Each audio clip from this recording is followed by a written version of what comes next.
Good evening. We have some of our last people wandering in the door. Pleased to greet you. Is it still raining outside? It was a crisp, kind of soggy day today. I'm Patricia McDonald, director of the Wichita Art Museum. Nice to see such a full auditorium of friendly faces. We've been super busy. Just a real buzz of activity at this sort of point in the fall. Just to recap, Saturday and Sunday we had tall grass screenings here from the festival. I know a good number of you were here for that. Saturday night we also had a wedding of 200 people, so the staff were here until 2 o'clock in the morning, cleaning up after that. And then Sunday we had the amazing closing for the Tall Grass Film Festival that had 300 people here. Staff were here till 3 o'clock in the morning that night, cleaning up after that group of people, because the very next day we had art on a Monday, a really wonderful program that we do with the Friends of the Wichita Art Museum. Sarah Bagby from Watermark Books was their featured speaker, and we had nearly 100 people for that. Wednesday this week, I wish you had been here Wednesday this week, because the place was noisy. We had tours, and more tours, about 150 school tours here in cycles. And then this evening, so this seems really tame. You're all very well behaved in comparison to what's been going on here. But come back for more noise and activity on Saturday. We're hosting a family day, a family art venture. And all of this is just part and parcel of the life of a dynamic museum. For those of you who are members in the audience, thank you. You help us to make all these things happen here in Wichita. Our speaker here tonight comes to us from San Francisco, and in conjunction with our fall exhibition, Kansas Land. Hopefully all of you have already seen that wonderful show. It's 2 documentary photography projects by 2 separate teams of University of Kansas faculty members. When we were aware of Larry Schwarm's project for a good couple of years, but a little over a year ago when we found that there was a second group, a circle of faculty with a documentary photographer connected to it, based at the University of Kansas. Here in Wichita, we really wanted to be a stage there for those projects and for our audience. It's exactly the kind of project we think we should do to fulfill our mission, to organize shows just like this. And it's only thanks to savvy and generous patrons of the Art Museum that we're able to do that. So I want to acknowledge and give a big thanks for the support provided to this exhibition from the DeVore Foundation, Doug Brantner, Sonia Gredeman, and Chris Brenner, and Sandra Lengel, a couple of whom are in the audience. So I say let's give some applause.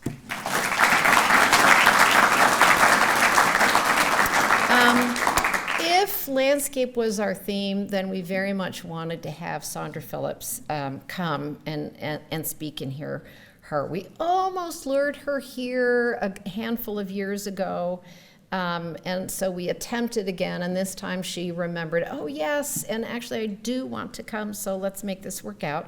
Sandra Phillips has just recently retired after 31 years at the San Francisco Museum of Modern Art. She has a bachelor's from Bard College, which is along the Hudson River, a master's degree from Bryn Mawr, and a PhD from City College of New York, where she did a dissertation on the photographer Andre Cortez, someone who was born in Budapest, but then moved to Paris for a good number of years, and ultimately settled in New York in the late 30s. We value Phillips for her really sharp intellect and the range of her curatorial interests. So yes, she's worked on Cortez, but other photography greats, including Dorothea Lange, Diane Arbus, and Ansel Adams. But one of the things that's sort of great about the projects that she chooses is, there's a diversity and really an eclecticism. So she's done projects on surrealism in the Bay Area, on crime scene and mugshot photography, and on surveillance and voyeurism. But in thinking about place and landscape and concepts of the West, she's completed projects on such photographers as Robert Adams, Edward Weston, and Ray Morris, who's not really the West, but very much landscape. And she did a landmark photography exhibition project with accompanying book in 1996 that was titled Crossing the Frontier, Photographs of the Developing West, 1849 to the Present. And she's come to talk about a project that she is currently working on that focuses on land use. So it's not a talk this evening specifically about our exhibition, but very much tied to many of the themes and ideas, and I think you'll see imagery in our current exhibition. So we finally got Sandra to Wichita. Please help me to welcome her here and to the podium.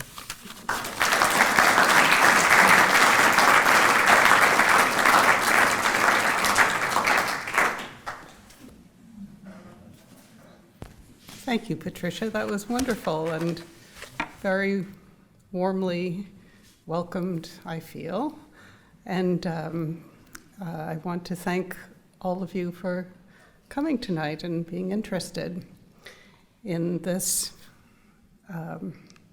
project that I'm working on now, which I'm calling American Geography. I'm looking at land use in the whole United States, starting with the 19th century, and then looking at the progress regionally from the Northeast to the South, and then to the Midwest and West.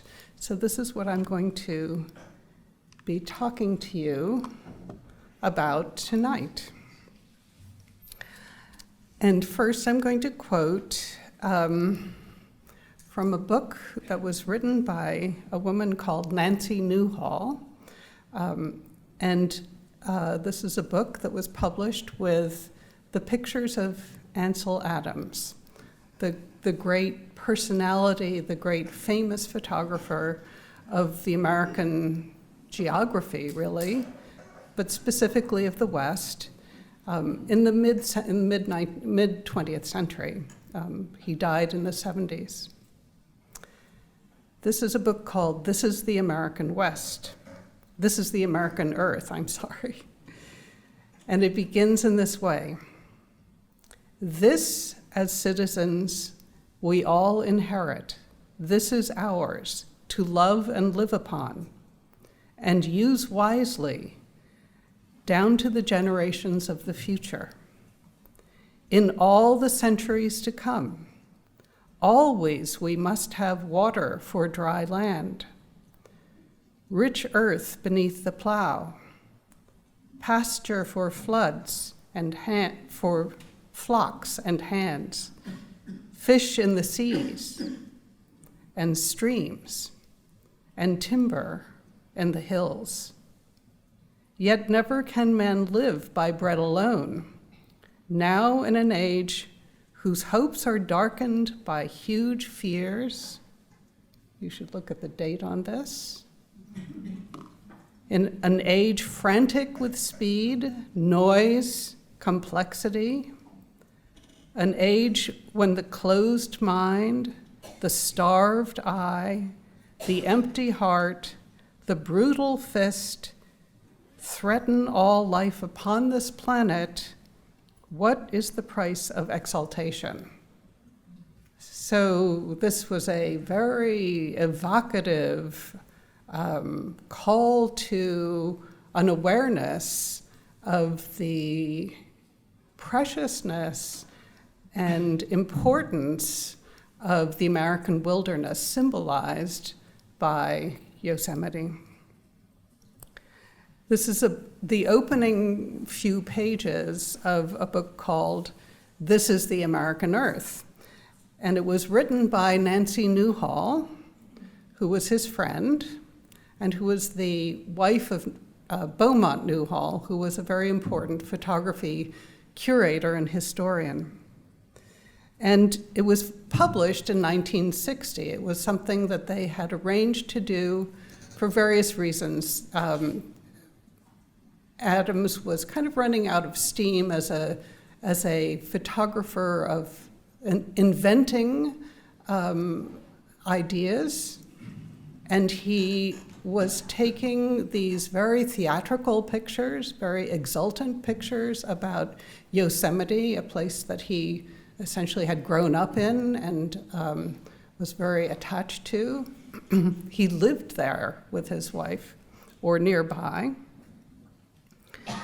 And Nancy Newhall was a very educated and very interesting woman who was married and living up in Rochester, New York, and needed something to keep her busy. She was not happy in Rochester, New York.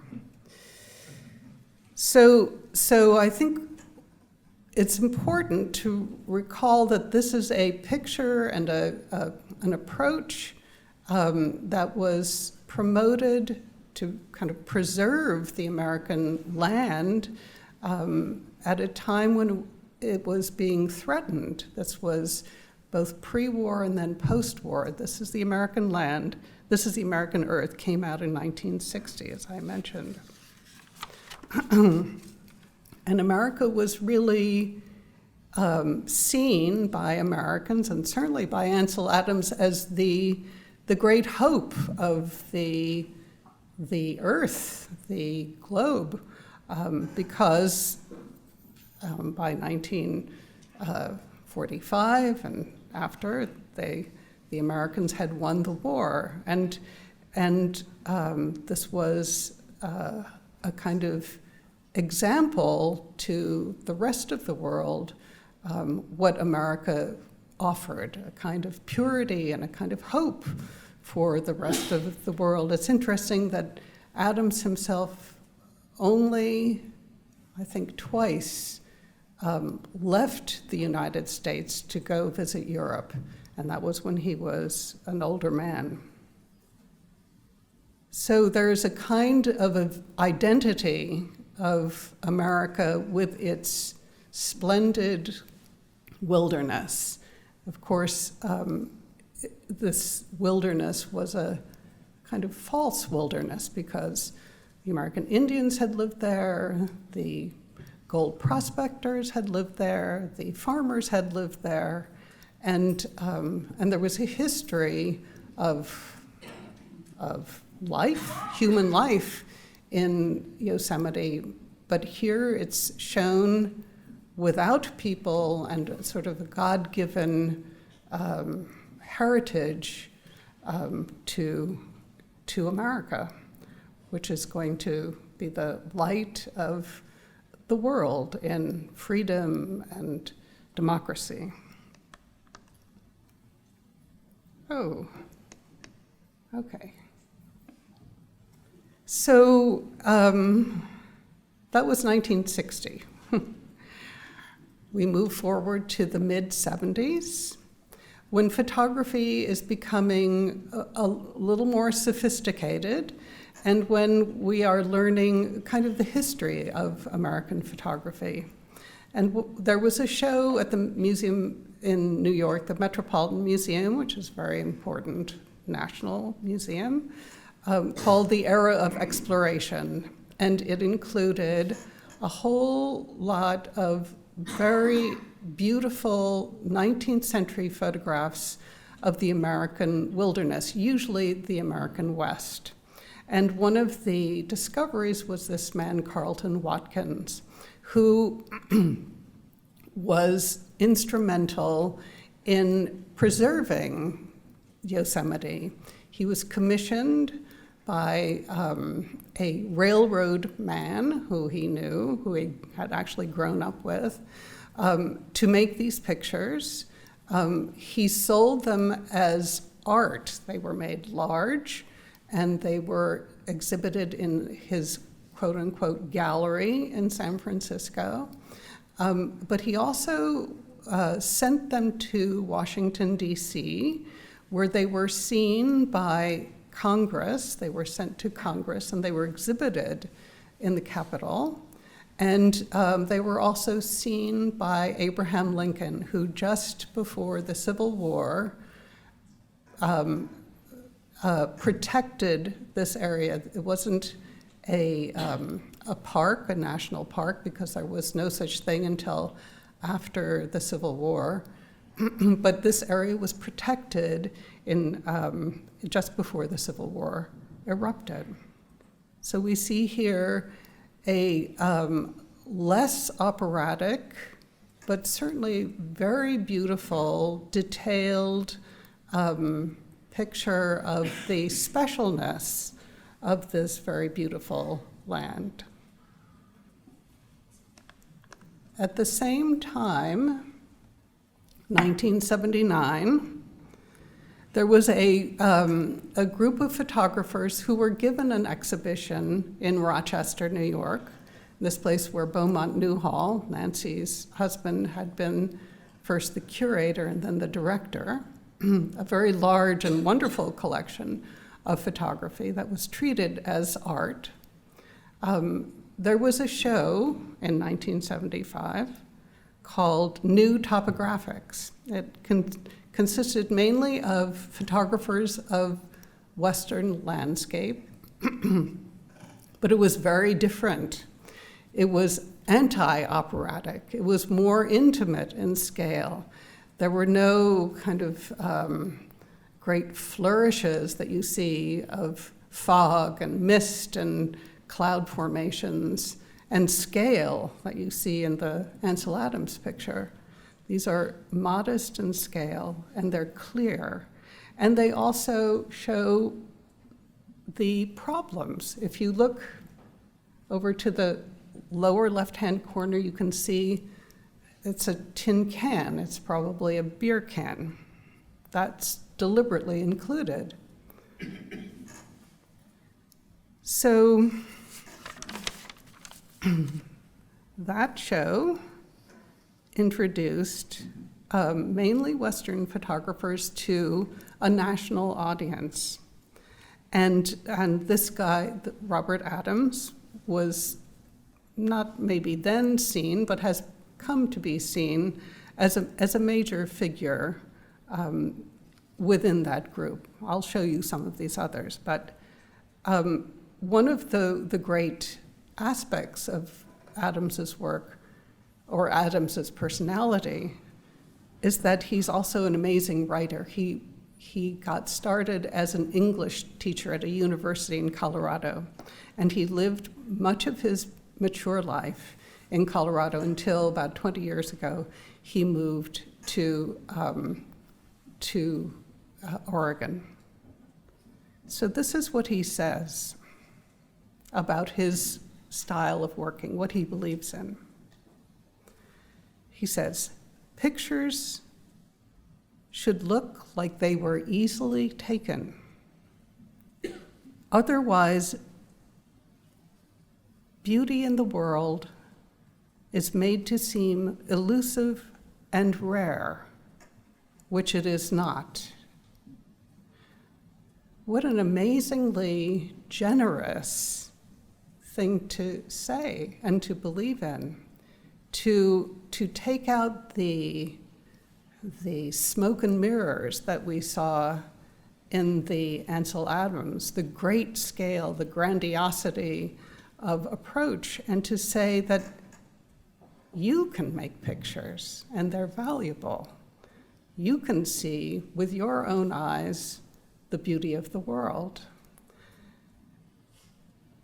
And then he also includes always something that's wrong, something about the imperfection of what he sees.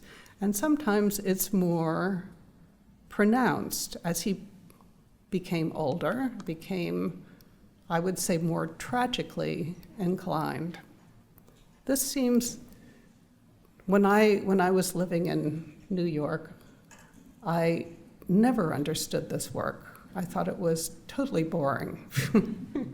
And then when I came out to California and looked at it again and read his words, it seemed to me that this guy is so unassuming and puts so much emphasis on just looking and controlling how that view is seen. He's so generous. amazingly freeing. So you see here a kind of composition in spite of itself, all these wonderful angles, they hold this composition together. But what you really see, what you see and come back and see again, I think is the amazingly beautiful light. And that is what really saves his pictures. That's what he really is about. He's always said, I want to show what's beautiful in the world, but also kind of without inflection, without making it seem as though it's occluded by somebody else's vision, that everyone can understand this just by looking at it. So he sees things that are actually not so great, but he wants to include them too, he says. He continues. By Interstate 70, a dog skeleton, a vacuum cleaner, TV dinners, a doll, rolls of carpet. Later, next to the South Platte River, algae, broken concrete, jet contrails, the smell of crude oil. Actually, that's near the South Platte River. That's where Lewis and Clark, it's on the Lewis and Clark Trail. What I hope to document, though not at the expense of surface detail, is the form that underlies this apparent chaos. So that plus pictures should look like they were easily taken. Otherwise, beauty in the world is made to seem elusive and rare, which it is not. I think are so profound and so simple and so trusting, so utterly democratic, so trusting of our participation in the world.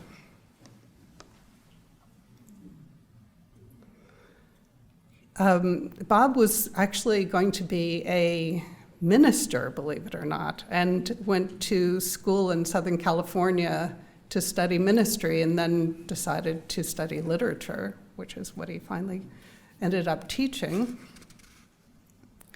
And he went back in 1986 because there was a publisher there that was interested in making books of his work, and made this series of pictures of looking at Los Angeles from the vantage point of, overlooking the area, and seeing the smog, and seeing how the smog had affected this beautiful landscape.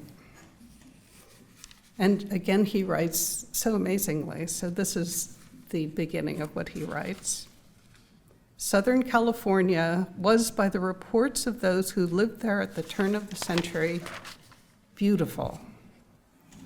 There were live oaks in the hills, orchards across the valleys, and ornamental cypress, palms, and eucalyptus lining the roads. Even now, we can almost extrapolate an Eden from what has lasted.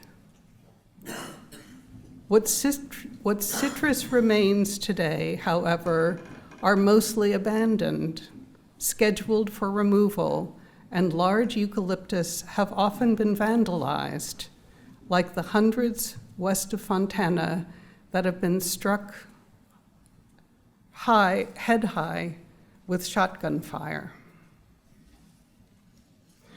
So when I came to San Francisco and realized that this guy was offering me a new way of seeing about our culture, then I thought I really had to come to terms with how we have looked at and modified and become who we are.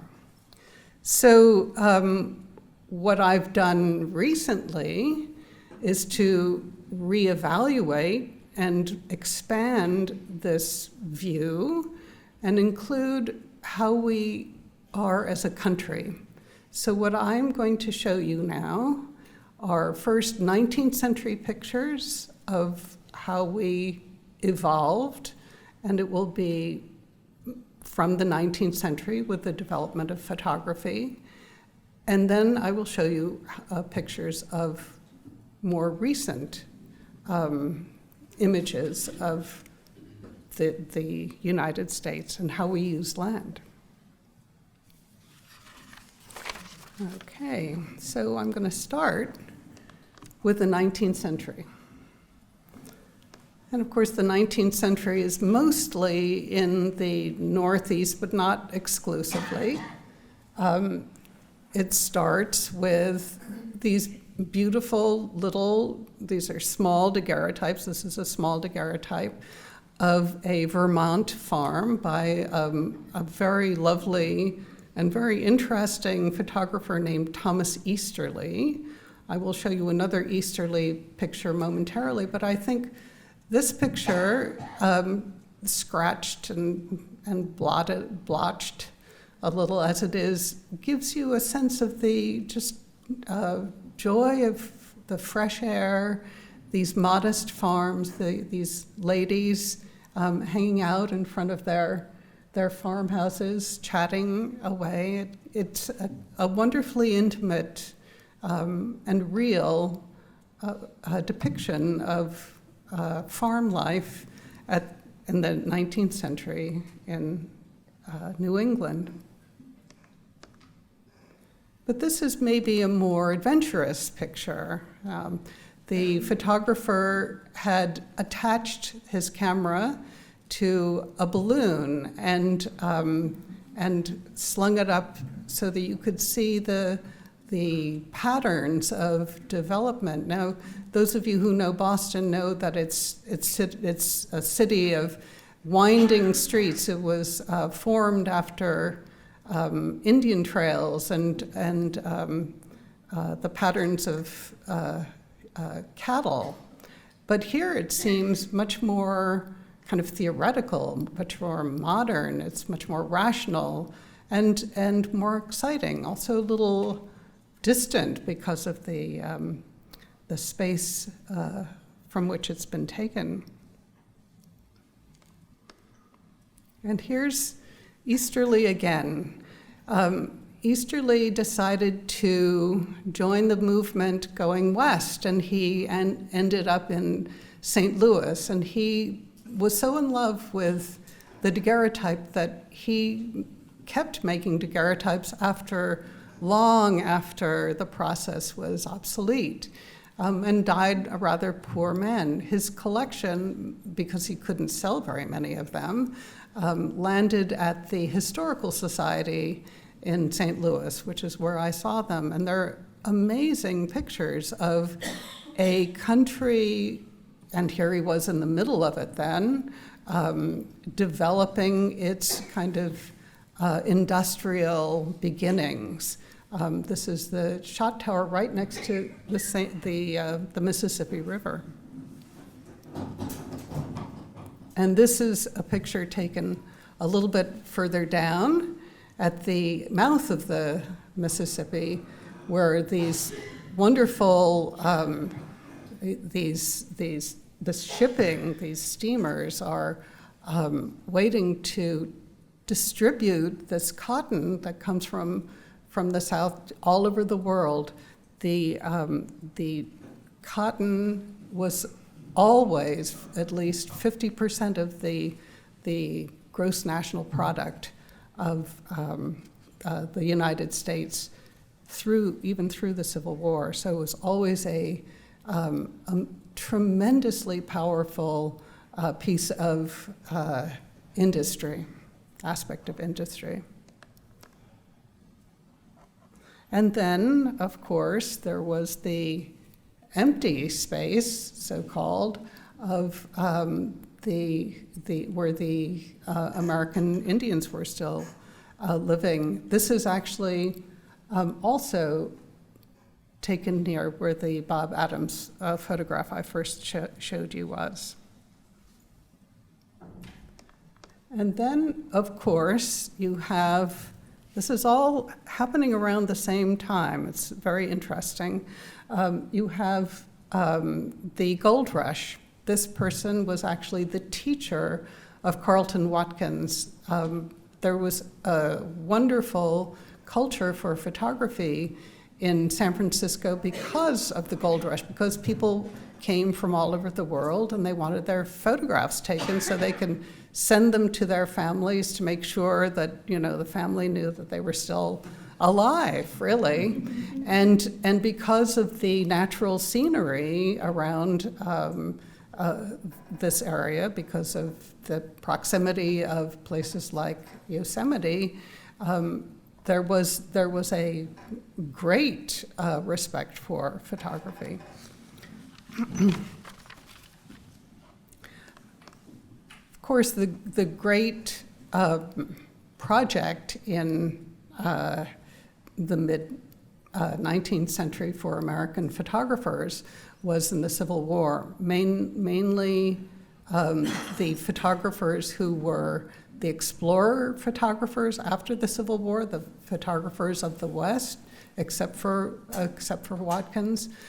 These people were trained in the Civil War, and we need to think of the Civil War as a kind of industrial war. It's often called the first modern war, and it's that because of the railroad, really. The railroad, the development of coal industry, and eventually oil. All of these helped develop the northern part of the country, and the mechanization that was part of that culture was the aspect that defeated the South. The South was still a rural culture. So this is part of the developing industry of oil and coal, actually, that started in Pennsylvania and went through the Ohio River to Cleveland. These were very important areas for the development of wealth. So here you see this wonderful picture, very modern-looking picture by Russell of a railroad bridge in the Civil War. And then you see the obvious relationship of that technology to developing the West through developing the railroad. All of these photographers that I'm showing you are enchanted with technology. They're proud of technology. They see technology as kind of the American invention, the great adventure of America. And here's Carleton Watkins again, not in Yosemite, but in the Columbia River, photographing again for a railroad company. And then this photographer, who is known mainly as a photographer of, well, I'll show you in a moment. You see here this wonderful sort of heroic picture of a huge factory kind of in the middle of nowhere. This is probably in Northern California. But this is what we know F.J. Haynes for, these wonderful pictures of Yellowstone. I love this guy with his hat greeting the geyser. So understanding the 19th century, to me, informed what is happening now. So as I mentioned, in 1975, there were these two discoveries in American photography, the work of the great explorer photographers like Watkins that were in this very important show and big book, and developed a large audience as well as a purchasing audience for 19th century American photography of the West mainly. So there was also this new approach by American photographers from the New Topographics group, also looking at how we live as a culture. And so what I'm going to do now is show you the more contemporary pictures of the United States. And we're going to do it regionally. So this is a wonderful photographer who was also actually in the New Topographics exhibition. His name is Rineke Dijkstra. And from that picture that I showed you of Boston early from the balloon, here we see a much more, it's like a fabric of roadways, all interconnected.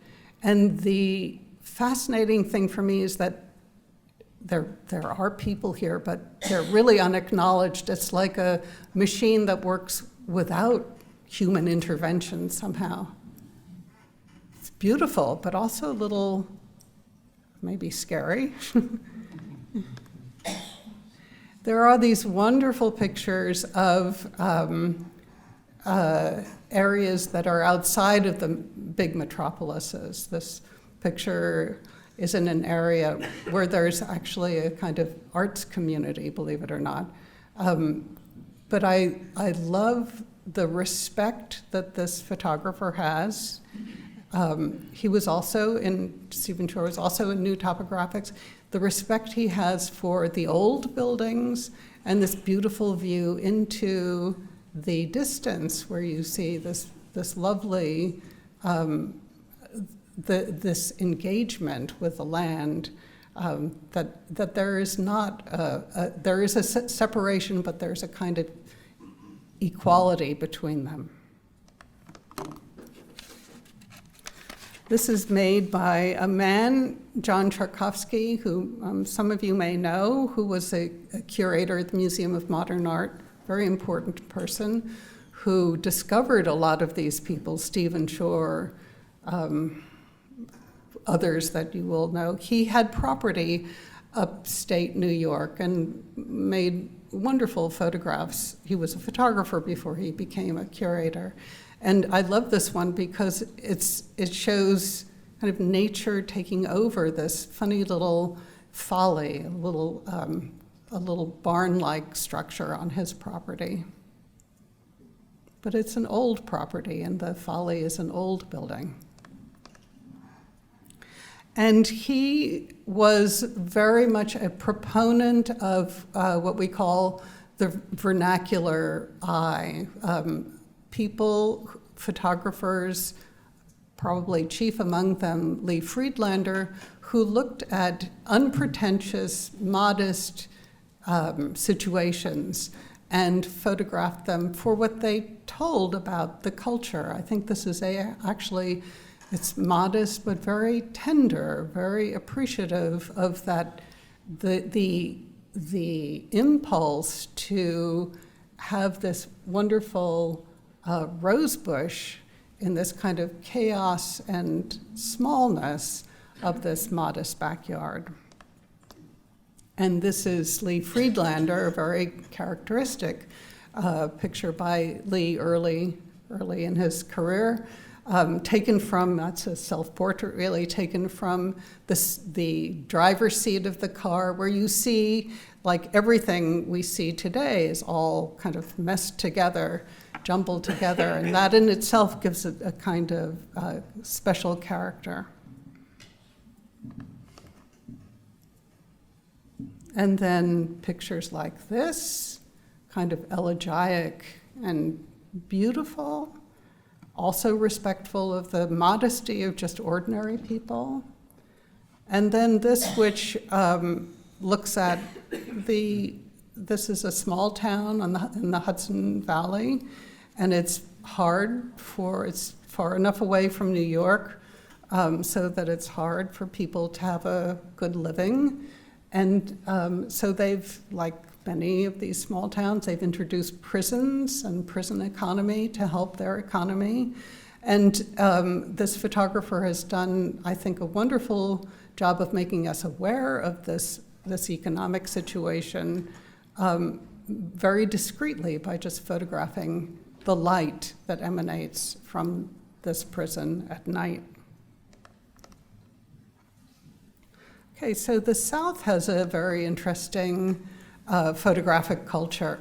And perhaps the most important figure is this man, William Eggleston, who was really the first photographer in color to make color his great contribution. He's lived in the South. He's a wealthy man who's got long traditions of being in the South. He's part of a plantation culture.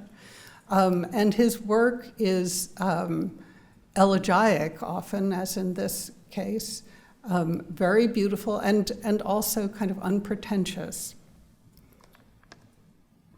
This we just recently discovered at the Denver Art Museum. If you look very carefully, this is an 1890s picture of the South.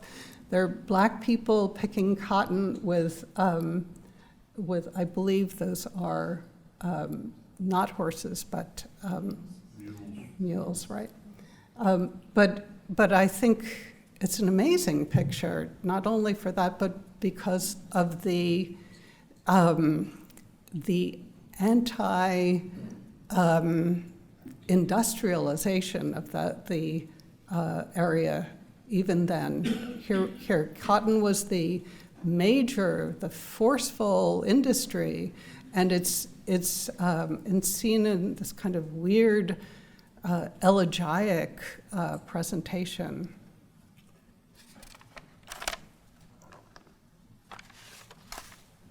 So other photographers have become more interested in what we call documentary on a larger scale. These are, this is actually a quite large picture. It's bigger than I am. And meant to do that so that you can see the details. I love this picture because it's, the scene is so unpretentious, sort of a carrying on of the pictures that I've shown you before. And the tidy gardens and the modest houses, and the fact that here in West Virginia, you see this backdrop very discreetly, but you see the power and the dark sky, really. The energy back there is a little scary.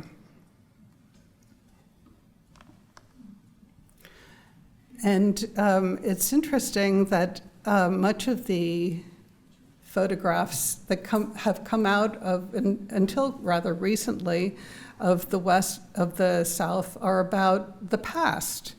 I think because there is such a wonderful and interesting and colorful past in the South. And these two pictures that I'm going to show you are by a man who comes from this area, who comes from Alabama, who actually took Walker Evans back to Alabama to make photographs where he had photographed in the 1930s. But what's interesting about Christenberry is that he returns, and there's many pictures like this, but he shows you this wonderful delicacy of, he really relishes the antiquity of these buildings.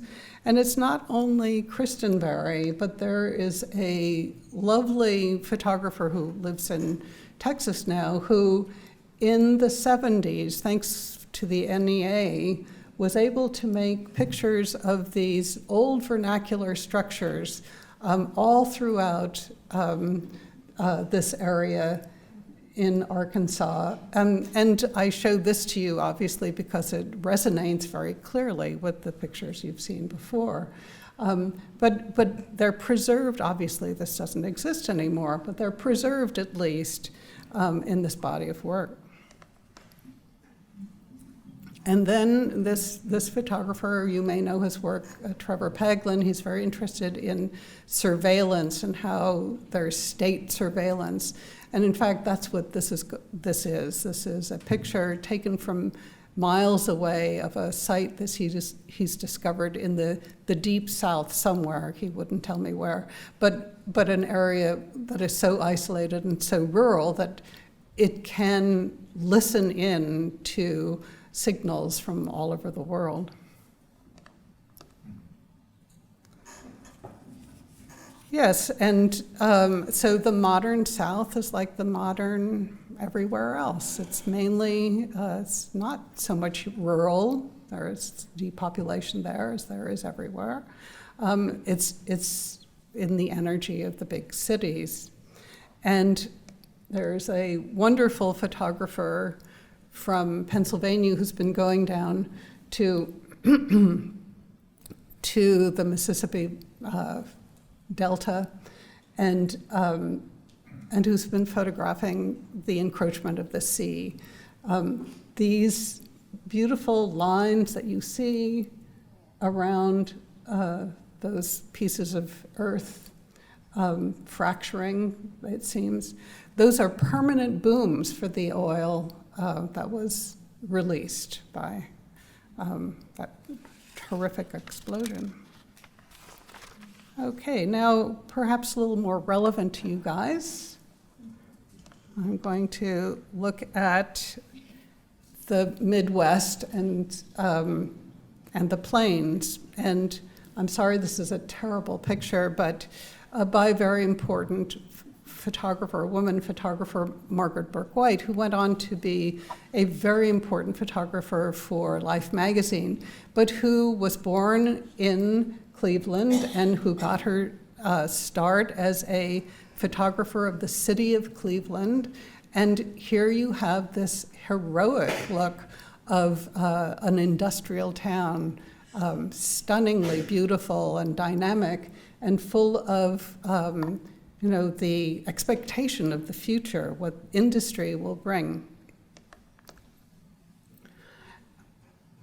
There's also this wonderful, really a tradition of photography of the people who live in not the cities but in the countryside, starting, and many of them have lived in Minnesota and have worked in Minneapolis as photographers or teachers. This is by a guy who was in Chicago for many years and has gone back into Minnesota and lives in Minneapolis. And his pictures are unpretentious and of really the culture of farming, which is so important in this area, as you know very well.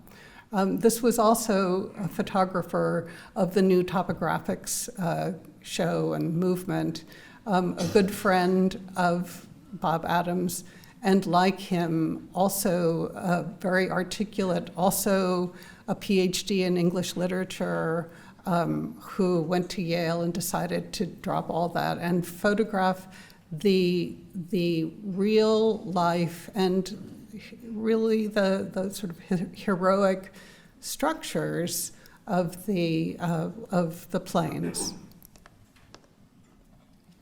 And of course, there are these traditions of farm living captured by a whole history of photographers, starting with Dorothea Lange. Dorothea Lange is known mainly as the photographer of the poor people coming into California and not being able to find work, finding work with their jalopies in the fields, picking fruit and vegetables.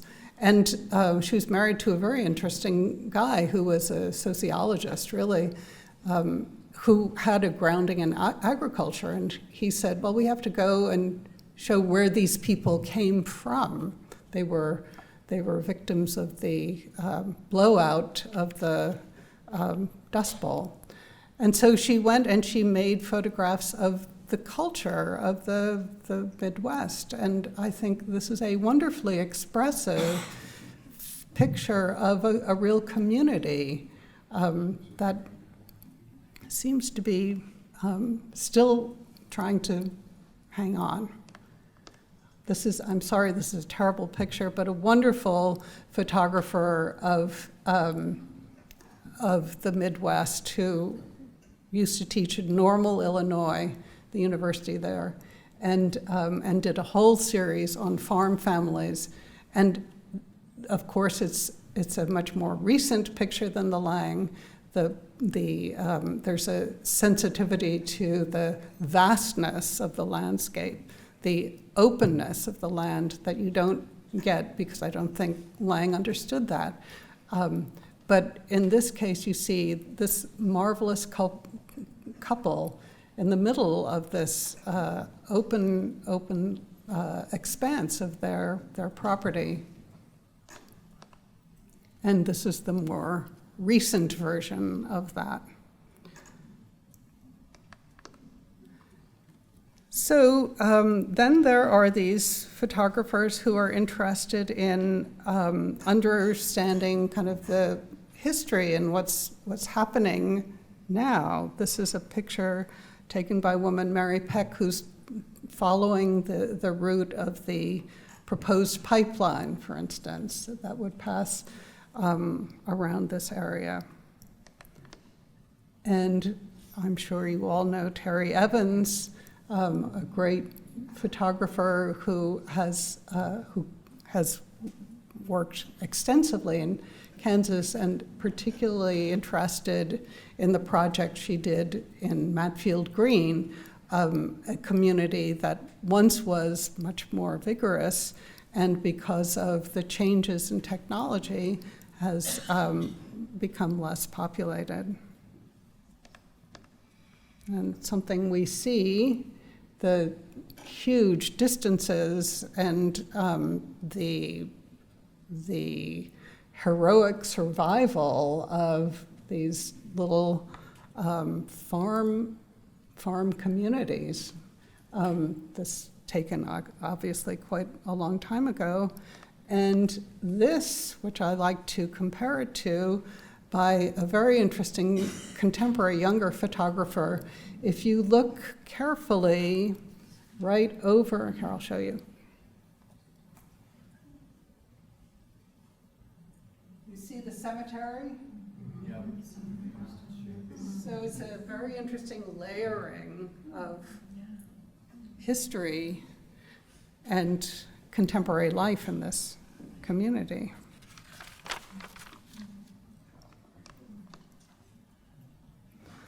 So we're going to include a consideration of contemporary and earlier vernacular photographs, because these are taken by people who are actually really experiencing these changes.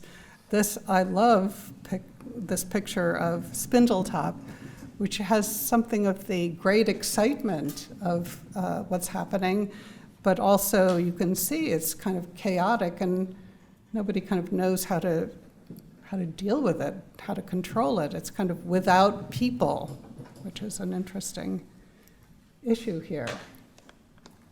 And then kind of the more reflective younger photographers who are going back to places that have been industrial centers recently and really reflecting on what remains, what is there for a future here. And then this wonderful series of pictures that Barbara Bosworth has made about these mysterious Indian mounds that still exist in these areas. Now I'm going to very briefly and quickly show you pictures of the West, which are really kind of all over the West, beginning with a very early Ansel Adams, which is so interesting to see in comparison to that earlier picture.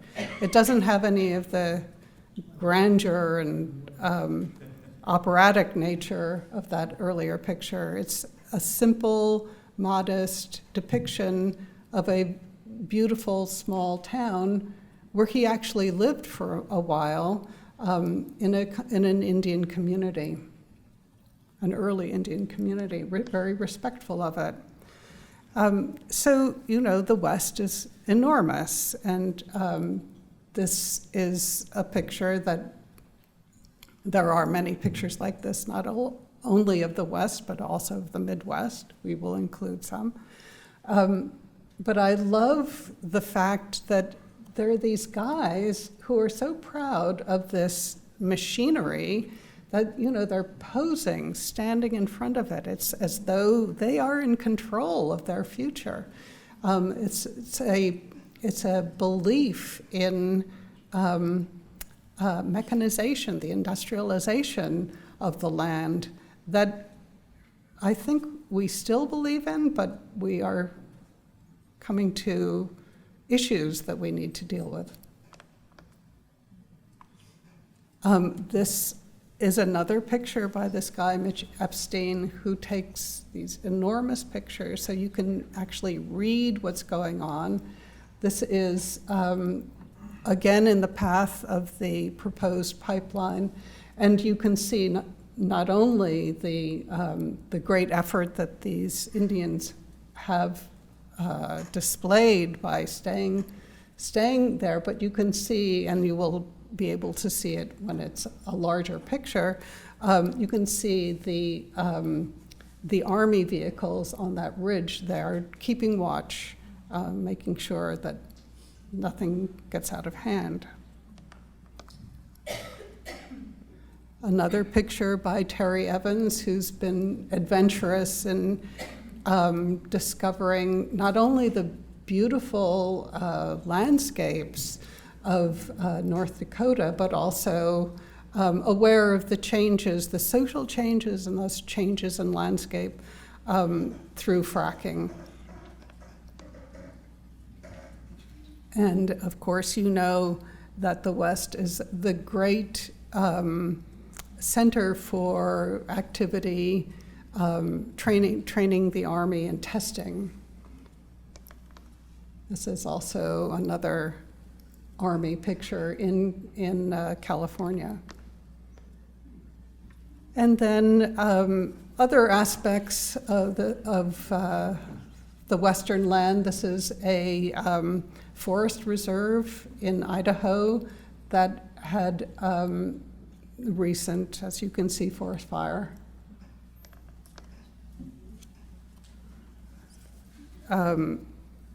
This is by a young man who Bob Adams considers one of the really wonderful contemporary photographers. I've been to Tonopah.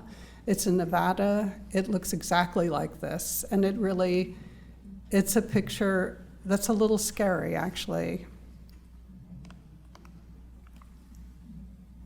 And Stephen Shore's depiction of what Los Angeles looks like, a city that is so very different from a northern or western or eastern or southern city or midwestern city. It doesn't have a real center, or it does a little bit. It's really a photograph of restlessness and mobility. And then this picture by a very important photographer, also a friend of Lee Friedlander's and somebody who was promoted by John Charkovsky at the Museum of Modern Art. This is an early picture by Gary Winogrand, who came from New York City and was given a Guggenheim grant to travel all around the country and made this picture of the West. It was a shock to him. You can see his glorious light. He's obviously enchanted by that brilliant light, which you never see in New York, never. But also by the isolation of this family and of this little kid, which is, of course, what we in the West are dealing with.